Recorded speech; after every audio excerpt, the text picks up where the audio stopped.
जो हो गया उसे सोचा नहीं करते।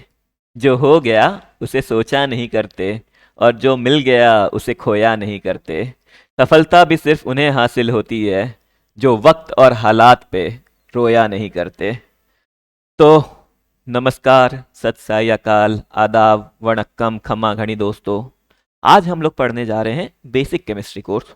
थोड़ा सा हम लोग पढ़ने के पहले इस कोर्स के बारे में समझते हैं कि ये आपके किस नीड को कैटर करेगा। तो होता क्या है कि कई बार बच्चे क्लास 11th में पहुंच जाते हैं। उन्हें class 7, class 8, class 9, class 10th के बारे में बहुत कंफ्यूजन होता है, जैसे बहुत बेसिक चीज़ों में कि एटम क्या होता है, एक मोल क्या होता है। तो हम लोग बेसिकली क्लास 7, क्लास 8, क्लास 9 और क्लास 10th का एक ब्रीफ समरी पढ़ेंगे, और इसमें हम लोग कुछ कुछ क्लास 11th का भी पढ़ेंगे, ताकि आप क्लास 11th पढ़ने के पहले इस कोर्स को देखें और उसके बाद अपने क्लास 11th का चैप्टर शुरू करें। तो चलो हम लोग शुरू करते हैं। तो सबसे पहले बेसिक केमिस्ट्री कोर्स में हमारा बात आएगा, जो पॉइंट नंबर 1 है हमारा, ये है 3 basic principle of chemistry. 3 basic principle of chemistry. तो पढ़ने के पहले ये जो 3 बेसिक प्रिंसिपल है ना केमिस्ट्री के, ये आपको हर जगह काम आएंगे। चाहे आप कोई भी टॉपिक पढ़ रहे हो, आपको ये 3 प्रिंसिपल हर जगह काम आएंगे। तो सबसे पहला प्रिंसिपल है हमारा एनर्जी से रिलेटेड। तो एनर्जी से जो प्रिंसिपल रिलेटेड है वो हमसे क्या कहता है कि दुनिया में कोई भी ऑब्जेक्ट हो, देखो, दुनिया में तुम्हारे पास कोई भी ऑब्जेक्ट है, तो वो ऑब्जेक्ट क्या होना चाहेगा? वो ऑब्जेक्ट अनस्टेबल होना चाहेगा या स्टेबल होना चाहेगा? सोचो, अगर मैं तुमको अकेला छोड़ दूं तो तुम क्या करोगे? तुम अपनी लाइफ को स्टेबिलिटी की तरफ ले जाओगे कि अनस्टेबिलिटी की तरफ ले जाओगे? ऑब्वियस सी बात है, हम लोग अपनी लाइफ को हमेशा स्टेबिलिटी की तरफ लेके जाएंगे।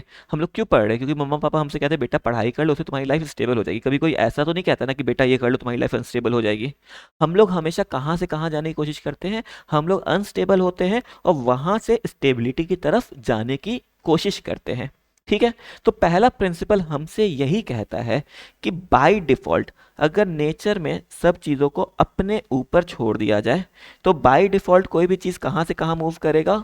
वो अनस्टेबिलिटी से स्टेबिलिटी की तरफ जाने की कोशिश करेगा अपने आप। तो अब ये बात तो समझ में आता है कि कोई भी चीज़ अनस्टेबिलिटी से स्टेबिलिटी की तरफ जाने का कोशिश करेगा, पर ये अनस्टेबिलिटी और स्टेबिलिटी का एनर्जी से क्या लेना देना? तो एनर्जी के बारे में बात करने के पहले हम लोग समझते हैं कि ये एनर्जी क्या होता है। एनर्जी मतलब कुछ नहीं होता है। एनर्जी मतलब कैपेसिटी टू डू वर्क। मतलब कोई काम हो रहा है तो वहां पे एनर्जी है। अब जैसे कि मेरे पास 2 सामान है। ये सामान मैंने, राइट में जो पेन है उसको मैंने पकड़ रखा है, और जो डब्बा है उसको मैं हिला रहा हूँ। तो ये डब्बा हिल रहा है तो इसमें ज़्यादा एनर्जी है, जो पेन रुका हुआ है उसमें कम एनर्जी है। तो एनर्जी मतलब कोई भी चीज़ काम कर रहा है तो उसके पास एनर्जी है। तो अब मेरा सवाल ये है कि ये मेरे को सोच के बताओ, अगर किसी के पास ज़्यादा एनर्जी है तो वो ज़्यादा स्टेबल हुआ कि ज़्यादा अनस्टेबल हुआ? कि ये एनर्जी तुम्हारा स्टेबिलिटी से कैसे रिलेट करता है? हाउ? तो चलो एक बार इसको समझने के लिए देखते हैं। मान लो हमारे पास 2 फैन है, फैन ए और फैन बी। ठीक है, फैन ए और फैन बी। अब ये जो फैन ए है हमारा, फैन ए हमारा रुका हुआ है। फैन ए हमारा क्या है?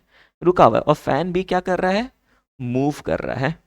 तो बताओ इसमें ज्यादा स्टेबल कौन सा है? फैन ए रुका हुआ है तो ऑब्वियस सी बात है कि फैन ए क्या है मेरा, ये ज्यादा स्टेबल है। अब फैन बी क्या है हमारा? मूव कर रहा है, तो ये क्या हो गया हमारा? Less stable. अब मेरा सवाल ये है कि एनर्जी किसके पास ज्यादा है? तो ऑब्वियस ही बात है, जो रुका हुआ है उसके पास एनर्जी कम होगी। तो ये क्या हो गया? इसके पास लेस एनर्जी है। और इसके पास क्या है? इसके पास ज्यादा एनर्जी है। तो इससे हम लोग क्या कह सकते हैं कि जिसके पास जितनी कम एनर्जी होगी वो उतना ही ज्यादा क्या होता चला जाएगा? स्टेबल होता चला जाएगा। तो हम लोग क्या कह सकते हैं भैया कि energy is inversely proportional to stability. हम लोग ऑब्जेक्ट में जितना ज्यादा एनर्जी देंगे उतना ही ज्यादा वो अनस्टेबल होता चला जाएगा। तो हमारा पहला प्रिंसिपल क्या कह रहा था कि बाय डिफॉल्ट कोई भी चीज कहां से कहां जाना चाहेगा? बाय डिफॉल्ट हम लोग किसी भी चीज को छोड़ेंगे तो वो अनस्टेबिलिटी से कहाँ जाना चाहेगा? स्टेबल होना चाहेगा। या इसी बात को अगर हम लोग एनर्जी के टर्म्स में कहें तो कोई भी ऑब्जेक्ट हाई एनर्जी से कहाँ जाना चाहेगा, हमेशा लो एनर्जी की तरफ आना चाहेगा। हाई एनर्जी से लो एनर्जी, इस प्रोसेस में वो ऑब्जेक्ट क्या कर रहा होगा, इस प्रोसेस में ऑब्जेक्ट अपना एनर्जी लूज कर रहा होगा। तो ये बात ध्यान रखना कि दुनिया में सारी चीजें हमेशा स्टेबिलिटी की तरफ जाती है, मतलब हाई एनर्जी से लो एनर्जी की तरफ। चलो एक एग्जांपल देखते हैं हम लोग इसका। जैसे कि मान लो जमीन पे एक फुटबॉल पड़ा हुआ है, फुटबॉल को किसी ने किक किया, तो ये फुटबॉल उड़ के ऊपर जाएगा, ऊपर जाके ये थोड़ी देर बाद ज़मीन पे आ जाएगा, फिर ज़मीन पे रोल करेगा, फाइनली क्या होगा, रुकेगा कि नहीं रुकेगा। तो हुआ क्या, जब हमने फुटबॉल को किक किया तो इसकी एनर्जी बढ़ गई। इवेंचुअली क्या हुआ, ये फुटबॉल ट्रैवल किया और फाइनली उसने क्या किया, अपना एनर्जी लूज करते करते करते करते वो वापस से ग्राउंड पे आ गया और फाइनली क्या हो गया, इसकी एनर्जी कम हो गई और वो रुक गया। तुमने चलते हुए फुटबॉल को रुकते हुए देखा होगा, पर कभी रुका हुआ फुटबॉल अपने आप नहीं चलता है। इसका मतलब ऑब्जेक्ट क्या करता है, हाई एनर्जी से लो एनर्जी की तरफ हमेशा जाता है। तो पहला प्रिंसिपल हमारा एनर्जी का ये हुआ। अब हम लोग बढ़ते हैं दूसरे प्रिंसिपल की तरफ, जो कि है हमारा प्रिंसिपल ऑफ इंटरैक्शन। चलो एक चीज समझो, मान लो तुम्हारा नए नए स्कूल में एडमिशन हुआ, ठीक है। तुम पहले पहले दिन स्कूल में गए, तो स्कूल में तुमको बहुत सारे बच्चे मिलेंगे, तुम्हारा बहुत सारे बच्चों से इंटरेक्शन होगा। अब जब तुम बच्चों से मिलोगे तो वो बच्चे तुमको दो ही टाइप के लग सकते हैं, या तो वो तुम्हें अच्छे लगेंगे या तो वो तुम्हें खराब लगेंगे। हो सकता है वो कम अच्छे लगे, हो सकता है वो ज़्यादा अच्छे लगे, हो सकता है वो कम खराब लगे, हो सकता है वो ज़्यादा खराब लगे, लेकिन होगा दो ही चीज़, या तो वो तुम्हें अच्छे लगेंगे या तो वो खराब लगेंगे। मतलब कि दो ऑब्जेक्ट जब भी इंटरैक्ट करता है तो उनके बीच में दो ही काम हो सकता है, या तो वो एक दूसरे को क्या करेंगे, अट्रैक्ट करेंगे, या तो वो दोनों एक दूसरे को क्या करेंगे, रिपेल करेंगे। ठीक है। तो अब मेरा सवाल यह है कि अट्रैक्शन से तुम्हारे, अगर तुमको किसी से अट्रैक्शन हो रहा है तो तुम्हारी एनर्जी पे क्या असर पड़ेगा, और अगर तुमको किसी से रिपल्शन हो रहा है तो बताओ तुम्हारे एनर्जी पे क्या फर्क पड़ेगा। सोचो 2 मिनट और सोच के बताओ कि रिपेल करेगा तो एनर्जी में क्या फर्क पड़ेगा और अट्रैक्शन होगा तो एनर्जी में क्या फर्क पड़ेगा। चलो देखते हैं हम लोग। मान लो तुम क्लासरूम में गए, ठीक है। क्लासरूम में मोनू को बैठा दिया गया सोनू के बगल में, और मोनू और सोनू क्या थे, एक दूसरे के एनिमी थे, एकदम कट्टर दुश्मन दोनों। अब अगर हम इस दोनों को बगल में बैठा देंगे तो क्या होगा, मोनू पहले सोनू को कुछ बोलेगा, बदले में सोनू मोनू को कुछ बोलेगा, फिर मोनू सोनू को एक झापड़ मारेगा, फिर सोनू मोनू को एक झापड़ मारेगा, फिर मोनू उठा के सोनू के सर पे एक पत्थर फोड़ेगा, फिर सोनू उठा के बेंच मोनू के पत्थर फोड़ेगा। तो पूरे क्लास में क्या हो जाएगा, केओस बढ़ जाएगा ना। सोचो, तो जब भी तुम्हारे बीच में रिपल्शन हो रहा है, रिपल्शन हो रहा है तो क्या होगा, एनर्जी बढ़ जाएगा। अब सोचो अगर तुम्हारा मोनू को बैठा दिया हमने, मोनू को बैठा दिया हमने मान लो राहुल के बगल में, और मोनू और राहुल बहुत अच्छे दोस्त हैं, तो क्या होगा, ये दोनों शांति से बैठेंगे और पढ़ाई करेंगे। तो इसका मतलब क्या हुआ कि कभी भी अट्रैक्शन होगा तो वहां पे एनर्जी क्या होगा, डिक्रीज होगा, मतलब वहां पे ऑब्जेक्ट क्या हो रहा होगा, स्टेबल हो रहा होगा। ठीक है। तो तुम खुद सोचो ना, मन में तुम्हारे दुश्मन का ख्याल आया तो तुम्हारा खून खौलने लग जाता है और तुम क्या हो जाते हो, एक तरीके से अनस्टेबल हो जाते हो, एनर्जी बढ़ती है और अनस्टेबल हो जाते हो। लेकिन मन में किसी ऐसे इंसान का ख्याल आया जिसको तुम प्यार करते हो, तुम्हारे पापा, तुम्हारी मम्मी, तुम्हारे दोस्त, कोई भी, तो तुम्हारा मन अपने आप शांत हो जाता है कि नहीं हो जाता है। तो इसलिए हम लोग क्या कहते हैं कि जब भी अट्रैक्शन होगा तो अट्रैक्शन में क्या होगा, एनर्जी डिक्रीज होगी, और रिपल्शन में एनर्जी पे क्या होगा, एनर्जी इंक्रीज होगी। तो attraction will bring stability and repulsion will bring unstability. समझ में आ रहा है। तो दुनिया में दो ही टाइप का इंटरेक्शन है, या तो अट्रैक्टिव इंटरेक्शन या रिपल्सिव इंटरेक्शन। जब भी अट्रैक्शन होगा तो एनर्जी घटेगा, एनर्जी घटेगा तो क्या होगा, स्टेबिलिटी इंक्रीज हो जाएगी, और रिपल्शन होगा तो एनर्जी बढ़ेगा, और एनर्जी बढ़ेगा तो स्टेबिलिटी पे क्या असर पड़ेगा, स्टेबिलिटी डिक्रीज हो जाएगी। कोई दिक्कत बच्चों, आगे बढ़ेंगे हम लोग।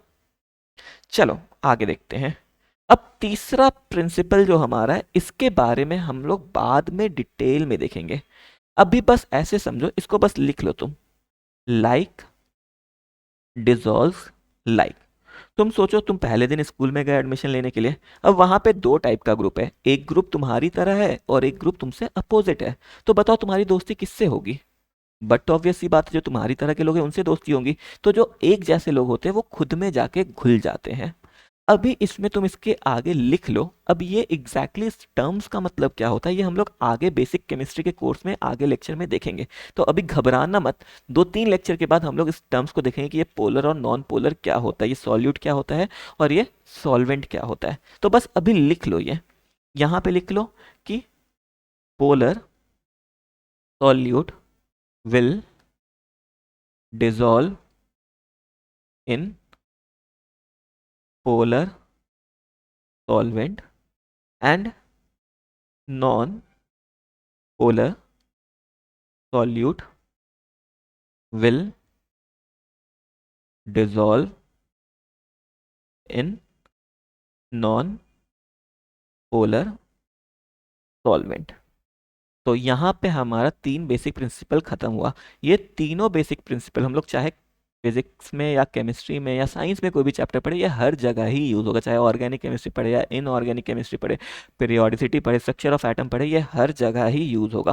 पहला प्रिंसिपल हमारा क्या था, एनर्जी प्रिंसिपल का, कि बाय डिफॉल्ट दुनिया में क्या हो रहा है, चीज़ें अनस्टेबिलिटी से स्टेबिलिटी की तरफ जाना चाहेगा। अगर अपने आप छोड़ दो तो अनस्टेबल से स्टेबल हो जाएगा, मतलब वो क्या करना चाहेगा, हाई एनर्जी से लो एनर्जी की तरफ मूव करना चाहेगा। और ये कैसे करेगा, वो अपना एनर्जी लूज करके। अब दो ऑब्जेक्ट जब भी इंटरैक्ट करेगा उनके बीच में क्या होगा, या तो अट्रैक्शन होगा या रिपल्शन होगा। अट्रैक्शन होगा तो एनर्जी घटेगा, वो स्टेबल हो जाएगा। रिपल्शन होगा तो उसका एनर्जी बढ़ेगा, और एनर्जी बढ़ने पे क्या होगा, वो अनस्टेबल हो जाएगा या उसकी स्टेबिलिटी घट जाएगी। फिर तीसरा था लाइक डिजॉल्व्स लाइक, कि एक जैसी चीजें एक जैसी चीजों में ही जाके मिलेंगी। चलो आगे बढ़ते हैं, चलो आगे देखते हैं। तो अब दूसरा पॉइंट हमारा ये है कि रेंज ऑफ नंबर्स। देखो केमिस्ट्री इसीलिए बहुत खास है, और ये सिर्फ शायद तक से केमिस्ट्री में ही होता है कि केमिस्ट्री में जहां हमें एक बहुत बड़ा नंबर जो कि है 10⁻23 के ऑर्डर का, जहां हम लोग इतने बड़े नंबर से डील करते हैं, वहीं हम लोग बहुत छोटे नंबर 10⁻24 इससे भी डील करते हैं। तो केमिस्ट्री का रेंज बहुत बड़ा है। हम लोग एक तरफ जहां बहुत छोटे चीज़ के बारे में बात करेंगे, इलेक्ट्रॉन, प्रोटॉन, न्यूट्रॉन, वहीं हम लोग बहुत बड़े बड़े नंबर से भी डील कर रहे होंगे, जैसे 10⁻23 1 मोल। अच्छा चलो, इससे मेरे को एक इंटरेस्टिंग बात याद आया कि 1 मोल क्या होता है भाई। 1 मोल मतलब कुछ नहीं, 6.022 इंटू 10⁻23 पीस। ये बात ध्यान रखना, बहुत लोग मोल को लेके ना बहुत ज़्यादा कंफ्यूज रहते हैं। तो मोल को लेके कंफ्यूजन होने का ज़रूरत नहीं है। मोल कुछ नहीं है, mole is just a unit of substance, ठीक है। तो मोल क्या है, basically unit of amount of substance, कि कितना अमाउंट है तुम्हारा। जैसे अमाउंट ऑफ सब्सटेंस का कुछ अलग अलग यूनिट क्या क्या हो सकता है, जैसे पीस में हम लोग काउंट करते हैं, दर्जन में काउंट करते हैं। तो जैसे कि एक दर्जन में 12 पीस हुआ ना, जैसे कि एक दर्जन में तुम्हारा 12 पीस होता है, वैसे एक मोल में इतना पीस होता है, 6.022 इंटू 10⁻23 पीस, और कुछ भी नहीं होता है, ठीक है। तो मोल का केमिस्ट्री से एज सच कुछ लेना देना नहीं है।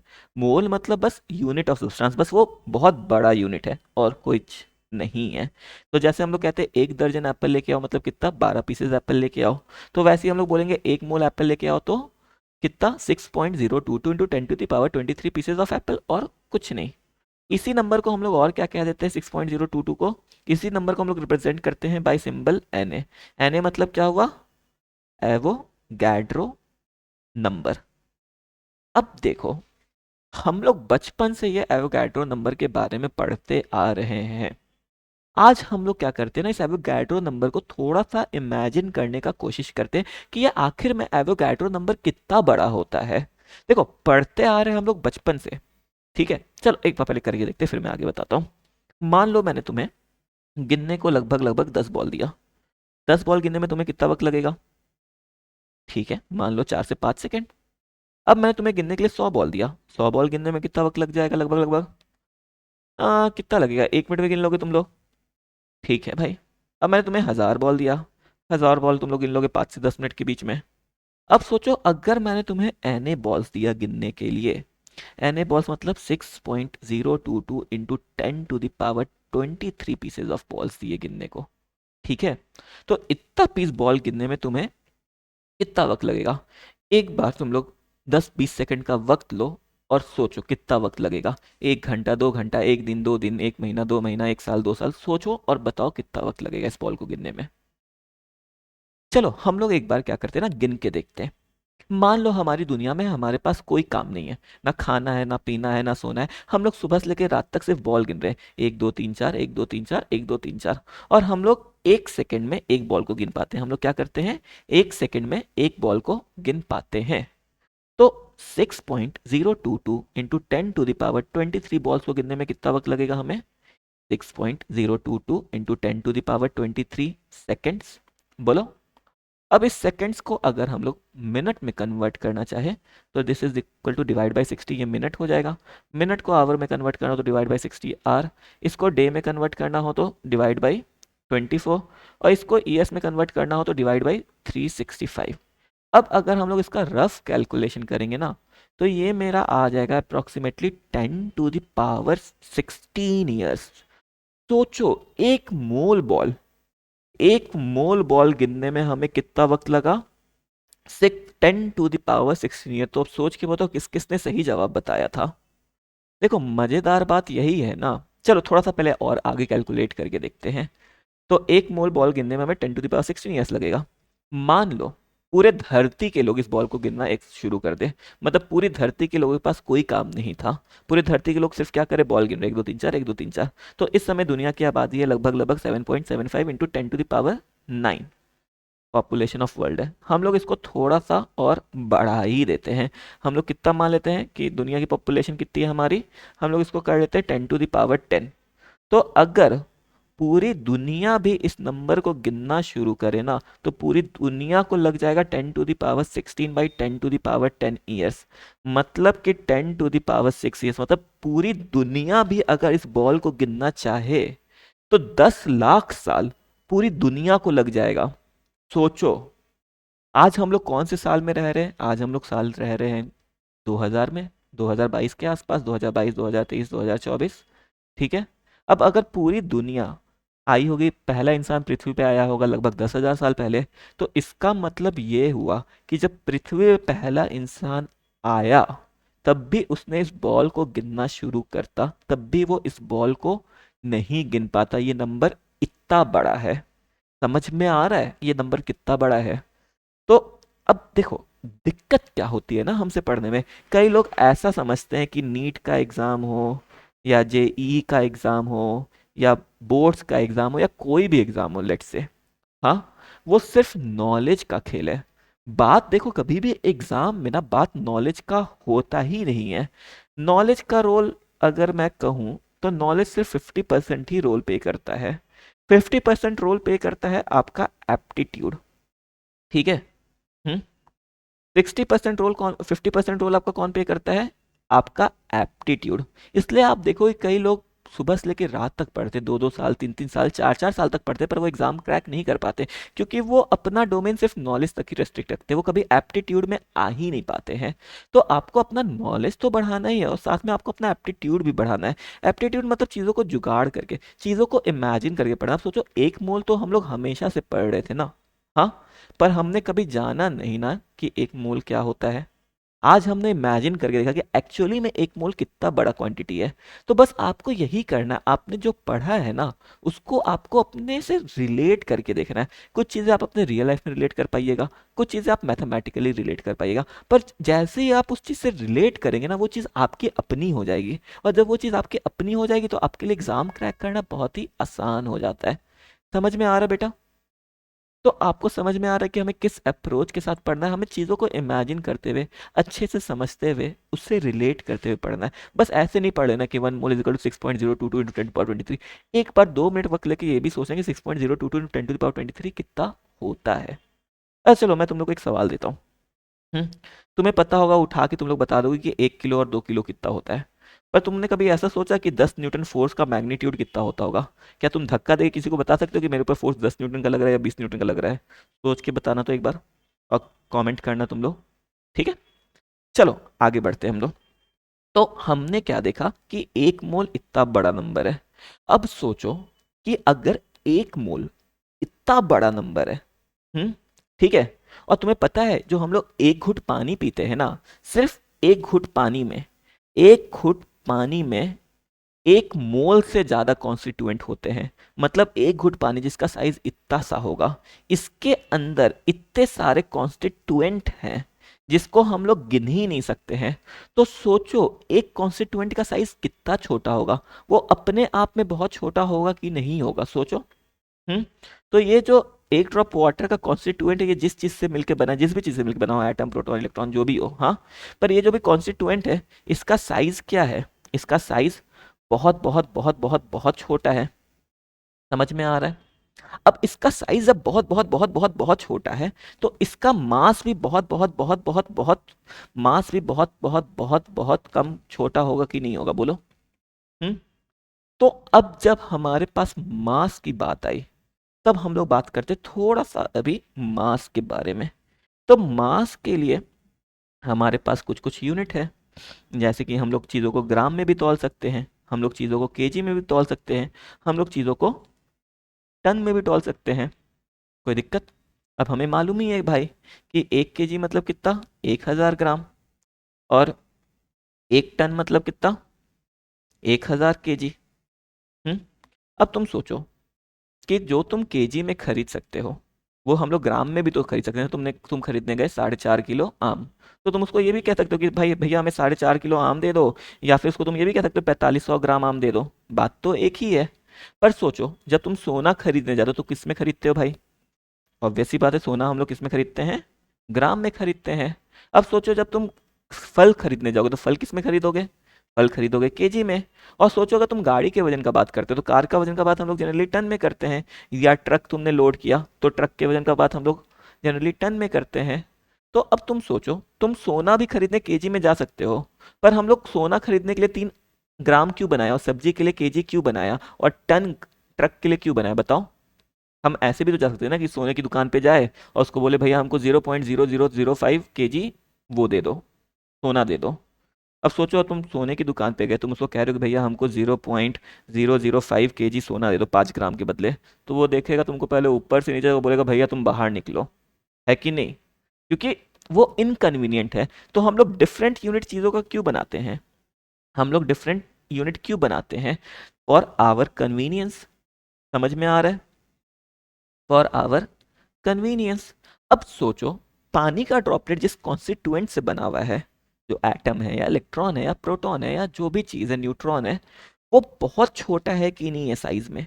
तो उसका मास भी क्या होगा, बहुत बहुत बहुत बहुत ज़्यादा छोटा होगा कि नहीं होगा, ये बताओ। अब उसका मास बहुत इतना छोटा है तो उसके लिए ग्राम भी क्या एक बहुत बड़ी क्वांटिटी नहीं हो गई? हाँ।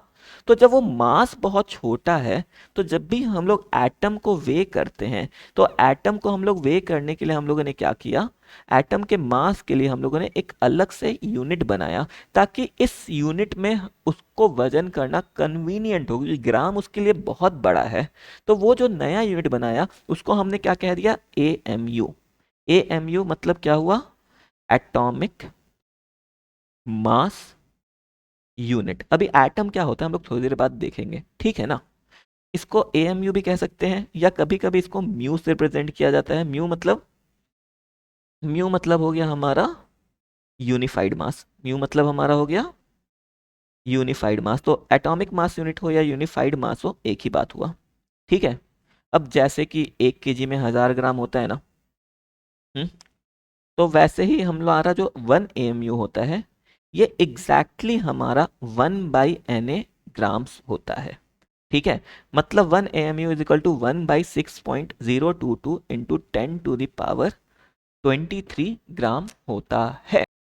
और जिसको सॉल्व करेंगे तो आ जाएगा ये हमारा 1.66 इंटू 10⁻⁻24 ग्राम। हालांकि मैं ये फिगर लोगों को याद करने के लिए मना करता हूँ, बस आप ये कन्वर्जन फैक्टर याद रखिए कि 1 AMU मतलब 1/Na ग्राम, ठीक है? कोई दिक्कत? अच्छा चलो, एक सवाल है यहाँ पे मेरा, सोच के बताना और कमेंट करना आप लोग। क्वेश्चन ये है कि जनरली जो भी यूनिट का कन्वर्जन होता है वो बहुत सिंपल होता है, जैसे कि 1 दर्जन में 12 पीस हुआ। हम्म जैसे कि 1 केजी में 1000 ग्राम हुआ। पर 1 mole is equal to 6.022 into 10⁻23। इतना कॉम्प्लिकेटेड नंबर क्यों? वाई? सोच के बताओ कि ये इतना कॉम्प्लिकेटेड नंबर क्यों रखा गया होगा।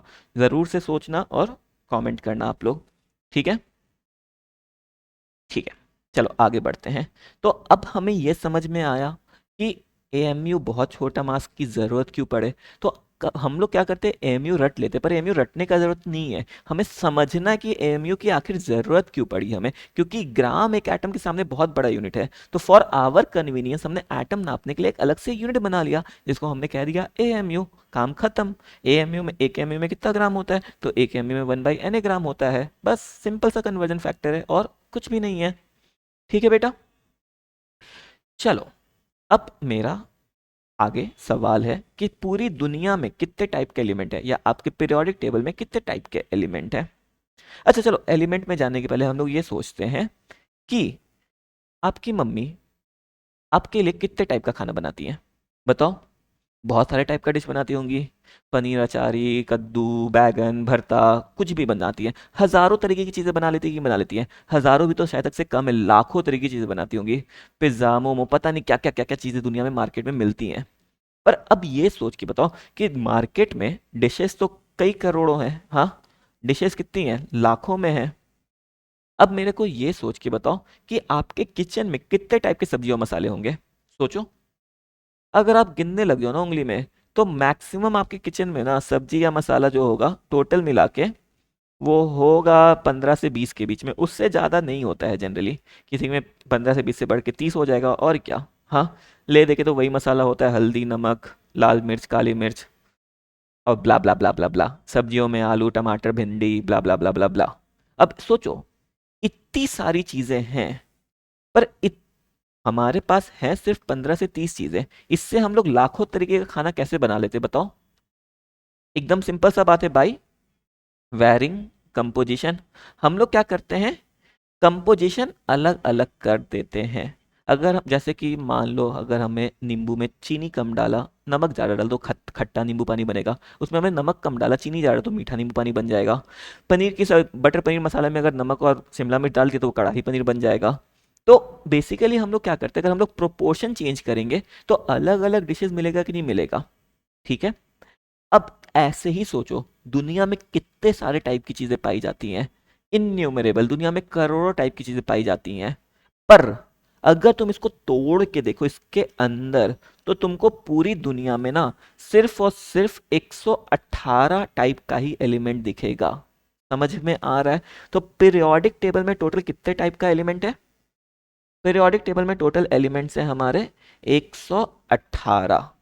इस 118 में जो आपके नेचुरली अकरिंग है, नेचुरली कितने हैं आपके, मतलब नेचुरली मतलब जो नेचर में बाय डिफॉल्ट हमें मिलता है, नेचुरली है लगभग लगभग 94। ये नंबर आप लोग को याद रखने का जरूरत नहीं है।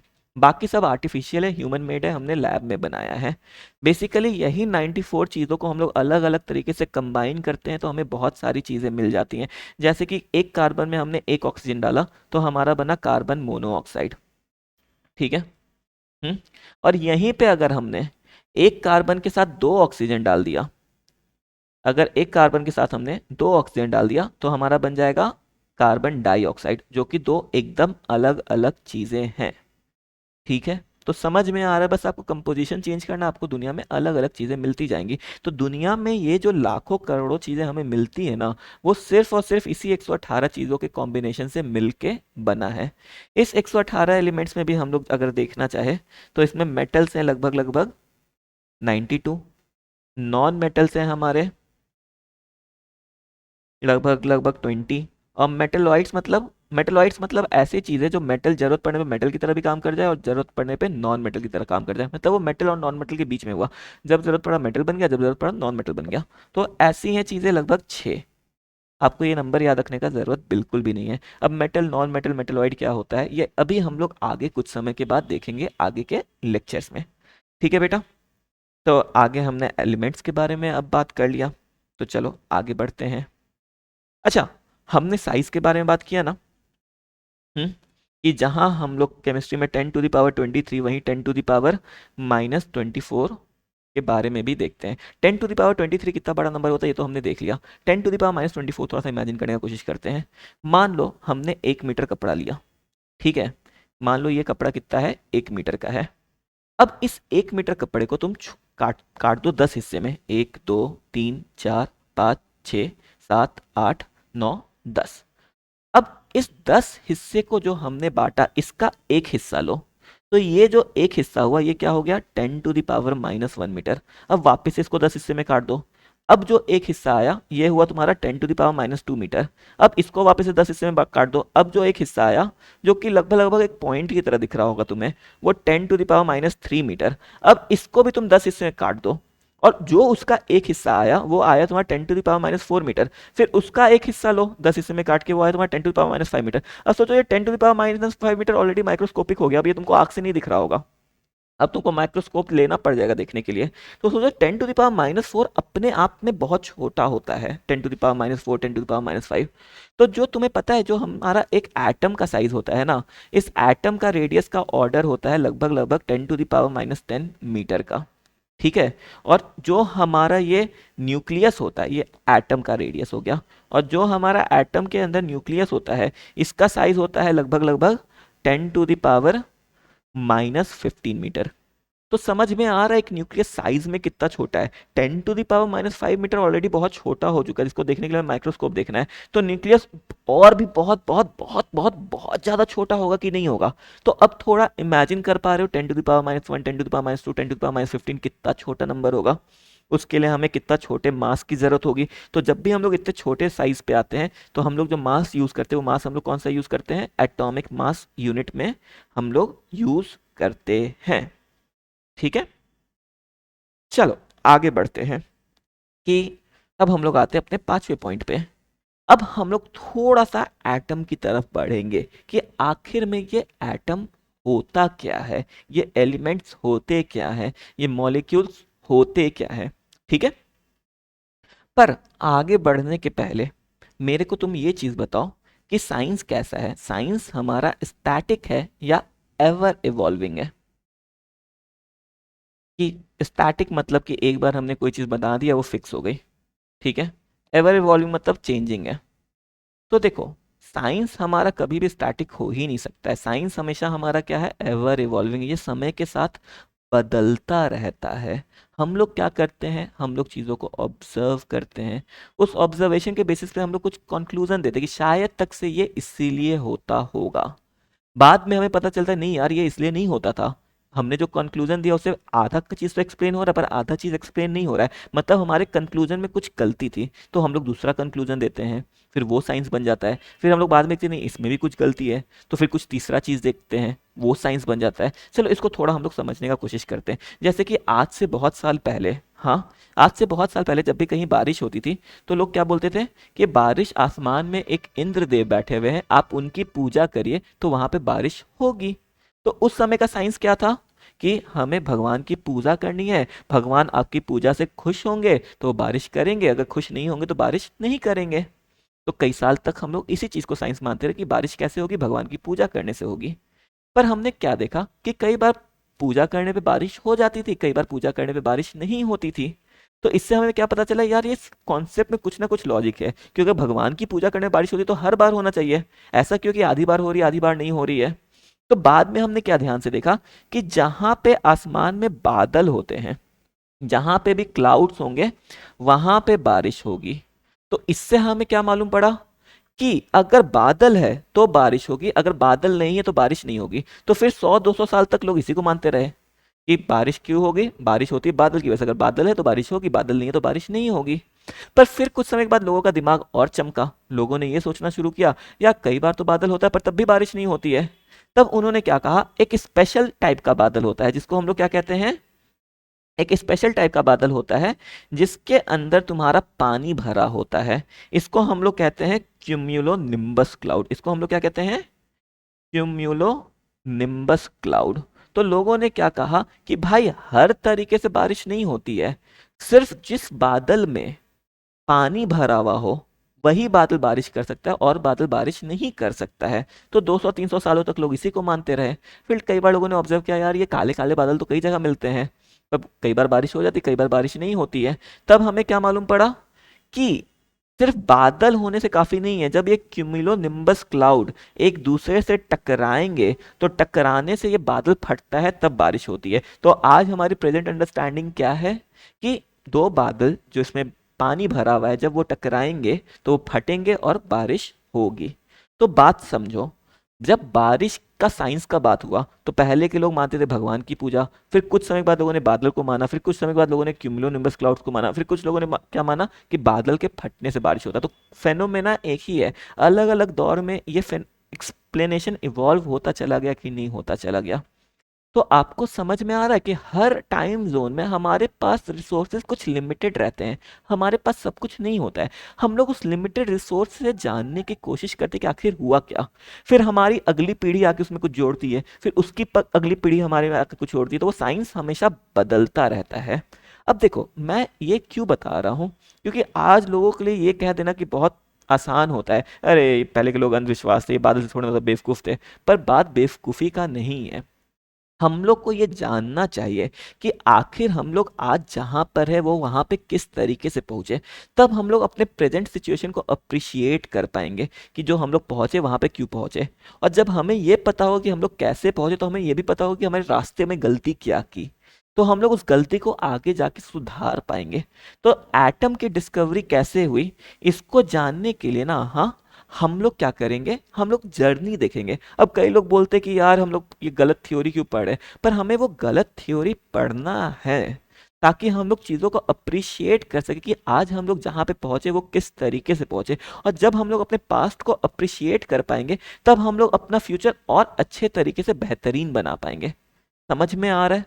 अच्छा, इस पूरे फेनोमेना में देखो, हम लोग जो भी दो चीज़ें हो रही हैं, एक तो हमारा ऑब्जर्वेशन है, एक क्या है, ऑब्जर्वेशन है, और दूसरा क्या है, ऑब्जर्वेशन के बेसिस पे कंक्लूजन है। जैसे ऑब्जर्वेशन क्या हो रहा है, ऑब्जर्वेशन है कि बारिश हो रही है, इट्स रेनिंग, ये हमारा ऑब्जर्वेशन था। इसका कंक्लूजन हमारा अलग अलग निकल सकता है, चाहे भगवान वाला कंक्लूजन निकले, या क्लाउड वाला कंक्लूजन निकले, या फटने वाला कंक्लूजन निकले, कुछ भी कंक्लूजन निकल सकता है कि ये क्यों होता है। तो अब बात समझो, ये हमारा कंक्लूजन गलत हो सकता है, पर हमारा ऑब्जर्वेशन तो गलत नहीं है ना। वो तो हमने देखा है, बारिश हो रही है तो हो रही है, उसको नकार नहीं सकते हम लोग। तो तुम जब भी कोई थ्योरी पढ़ो ना, तो तुम देखो वो जो कंक्लूजन आया वो किस तरीके से आया। अगर वो ऑब्जर्वेशन से आया है तो वो ऑलवेज करेक्ट है। ये क्या है, ये ऑलवेज करेक्ट है, ठीक है। मतलब इररेस्पेक्टिव ऑफ द सिचुएशन आप उसको यूज कर सकते हैं। पर जो कंक्लूजन हमने ड्रॉ किया, इट मे बी करेक्ट और इट मे बी रॉन्ग। समझ में आ रहा है? इट मे बी करेक्ट और इट मे बी रॉन्ग। तो कहने का मतलब मेरा ये है कि हम लोग फिजिक्स में कोई भी फॉर्मूला पढ़ते हैं तो उसका कुछ लिमिटेशन होता है, ठीक है, या केमिस्ट्री में कोई भी फॉर्मूला पढ़ते हैं तो उसका कुछ लिमिटेशन होता है। तो टाइम के साथ ये ऑब्जर्वेशन नहीं बदलेगा, बारिश हो रही है तो हो रही है, उसमें नहीं बदलेगा, पर हमारा कंक्लूजन गलत हो सकता है। समझ में आ रहा है आपको ये बात? अब इलेक्ट्रॉन ने स्पेक्ट्रम बनाया, तो वो स्पेक्ट्रम सही है, उसमें कोई गलत नहीं है। अब वो स्पेक्ट्रम क्यों बनाता है, जो हमने कंक्लूजन ड्रॉ किया वो हो सकता है फ्यूचर में गलत हो जाए, पर इलेक्ट्रॉन स्पेक्ट्रम फॉर्म करता है, वो एकदम सही बात है। समझ में आ रहा है? क्योंकि वो हमने देखा है, वो हमने ऑब्जर्व किया है।